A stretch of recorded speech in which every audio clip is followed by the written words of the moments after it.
আমি ভিতর দিয়ে যাই কারণ মেইন রোড দিয়ে এখন ধুলাবালি থাকবে প্রচুর। এত ধুলাতে যাওয়াটা আসলে ভালো লাগবে না। Insta S pro normally Insta দিয়ে যদি আমি নর্মালি ব্লুটুথ দিয়ে কথা বলি তাহলে এতটা খারাপ আসে না, কিন্তু হেলমেটের ভিতরে থাকলে কেন যেন অনেক বেশি সাউন্ডটা নষ্ট হয়ে যায়, ডিস্টর্টেড হয়ে যায়। আমি ঠিক জানি না কেন, এটার আসলে কি কারণ। কারণ হেলমেটের ভিতরে কোনো বাতাস ঢুকে না, অথবা এমবিয়ান সাউন্ডটা অন্যরকম আসে, সেটা একটা কারণ হতে পারে। আমি শিওর না, যে বিষয়ে আসলে আমি শিওর না সেই বিষয়ে কথা বলা ঠিক না।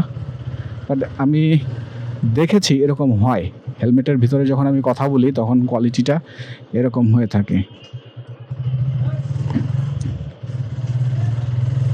সেট আপটা কি বেশি বাল্কি হয়ে গেছে? সবাই তাকায় আছে মুখের দিকে আমার, ঘটনাটা তো বুঝলাম না। ম্যাক্সিমাম মানুষই আমার মুখের দিকে তাকায় আছে। সো সেট আপটা যদি বেশি বাল্কি হয়ে থাকে তাহলেই চোখে পড়বে, আর না হলে তো চোখে পড়ার কথা না।